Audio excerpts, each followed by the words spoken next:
Well, it seems like yesterday that Trey Smith was launching a grand slam in the sixth inning, and the Paints came home with a 2019 championship in the Prospect League.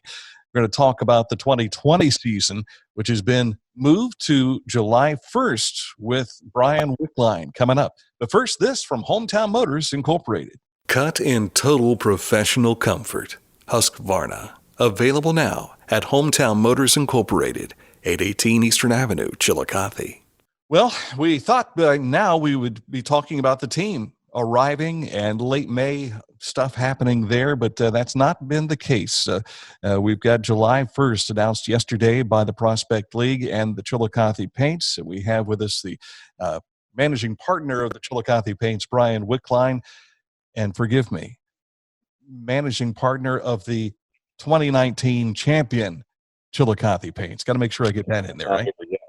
Not over yet, right? Until we get started, until we have to give it up, we're still the champions. Still feels pretty good. Ring still fits, even though we've been in some quarantine for a while. The ring still fits.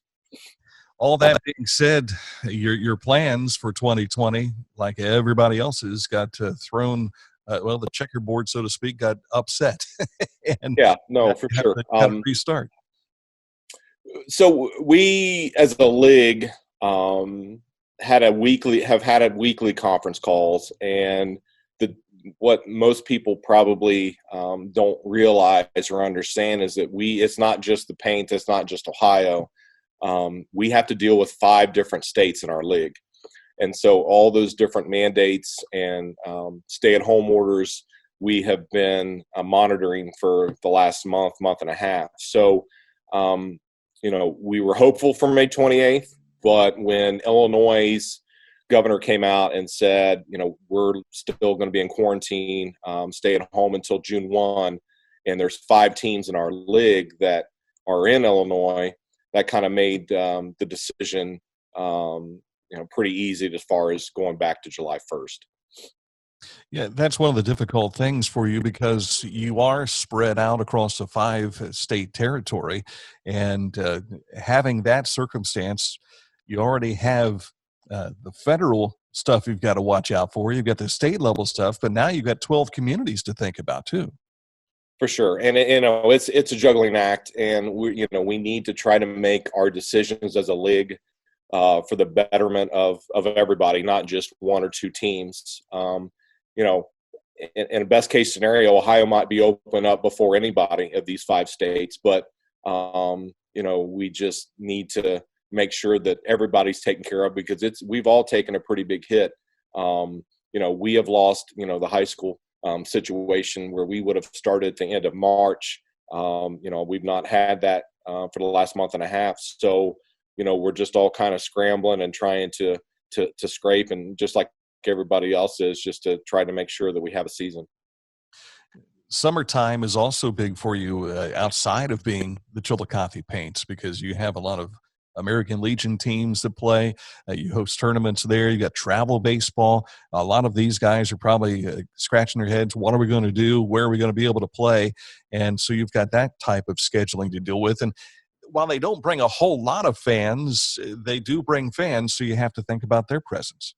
For sure. And when the governor of Ohio, Governor DeWine, had, started leaking toward May 1st as being an opening, that's when we started getting the phone calls. I started getting phone calls from the American Legion people, started getting a lot of travel baseball, little league age baseball, that just because facilities are going to be hard to come by here, especially if the high schools are still shut down. So we're hoping that maybe mid-June that we can start doing those kind of things, dependent on, like you said, we're on federal property at the VA, so we have to go by their guidelines, and we have to go by the state and local and the health department here, just to make sure that we're doing what we're supposed to do. But rest assured we will. I mean, we'll do whatever we need to do to keep people safe. And so, we're gonna keep an eye out on those kind of things and just do what we got to do to get back open. Well, you can't play a game without players. And one of the things I hadn't really thought about was the number of guys in the clubhouse. with these guidelines and all? Are you going to be able to, have a whole team in the clubhouse? It's That's a those good types of question. things I that mean, you have to deal with. we're tight. No, you're right. We've got a tight space, and one of the things that we did do this year, because of other leagues shutting down, because of colleges not having a spring season with these players, is we actually increased our roster size by 2. So now we're at 35 players. You're not going to be able to get 35 players in our clubhouse shoulder to shoulder. So I don't know how we're going to do that yet. We're just going to kind of play that by ear. If we have to have some sort of makeshift tents or whatever, but I'm not sure yet. But you're right. I mean, and there's a lot of guys. Even when we were at 28 guys, it was tight in there. So, but we'll do what we got to do and keep guys safe. And I will tell you that we get our current players that are signed right now. I mean, they're calling. When can we start? When can we start? So there might be some hesitation by some that still want to maybe play just because of the way that things are set up for baseball. But I think for the most part, we're going to be safe and make sure everybody else is safe. I know in your press release you talked about those folks who had booked parties and things of that sort with you throughout the month of June. You're going to have to figure out what to do with them. But that's kind of been something you've been thinking about and had to kick around ever since the lockdown. No, you're right. I mean, we started thinking about that honestly in March, because I really didn't know if we were going to be able to start playing in June. So for the companies and the birthday parties and the group outings that have already booked for the dates that we had in June, we will be calling them to try to see if they can move back to July or August. We will start the league July 1st, but we will not have the same schedule as we did prior to this coming into this year.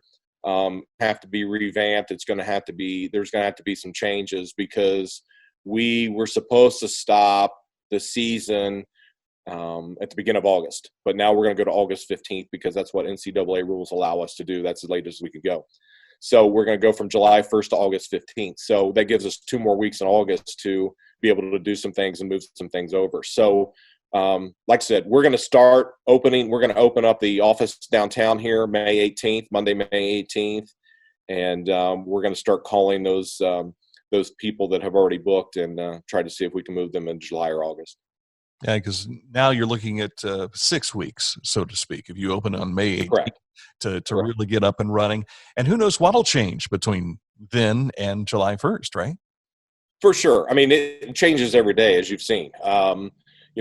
Things could be completely different after the May 12th opening of some businesses is what's the next wave. And then we're just going to kind of have to see, the rate of infections and hospitalizations and things that as the governor and our government is looking at in our health department. So, but we're hoping for the best. I mean, we're hoping that things are back to normal somewhat by July 1st. And, I've ordered paints, masks for all of our employees, and those should be coming any day. So, and I think we might even have some for sale. But, we're looking forward to just getting back outside, gathering, having some fun, celebrating what has been a rough time here lately. Well, you brought up what has become basically a nice segue for us here, and I've got to take my headphones off to be able to do this. So let me do that real quick, and a little something for you to see. So this is one of my own inventions from last night. So wow, look at you right here. Nice. That's very nice. I've seen that works. That works. The T-shirts and things, they've been modifying them and turning them into masks, and they're dealing with having to tie stuff. Hey, why not just cut some holes? Yeah. Now, here my question is: did you do that, or did Missy do that? I couldn't get her to do anything, so I had to do it myself. So you did it. Nice. That's very nice. He says, I actually like that a lot, honestly. If you're going to do it, you got to do it, mister. So I said, okay, no problem. But that's very nice. I like that. Thank you. Well, it was a very simple design. I just got to thinking, why not just cut a couple of ear holes in these things? Beautiful. You don't have to worry about tying them and that kind of stuff. You could go in a little side business there. I could, but I only had one paint shirt to do this. I may have to make a purchase. Oh, you got more than one paint shirt. Not that I wanted to cut up, right? I hear you. All right, so we'll get you a new one. July 1st was the big news, and so we wish you well in that regard. And I know a lot of people, just as soon as we broke the news, I know you probably had this as well, it just flooded with people excited. And it was probably the most excited I've been since day one of the NFL draft. Well, you got to have something to look forward to, right? I mean, that's kind of what we're at now, and just wanting to get out. And you know, it's different than being inside a gymnasium, inside something that's got a roof over you. I mean, we're just hoping that you know, we can have some fun again and be outside and just enjoy the warm weather. And we're really looking forward to it. I mean, this is obviously, we're very, very excited, and we're hoping that everything works out and we can get started. And we look forward to seeing everybody. And I've seen all the positive comments on social media, and so we're hoping for the best.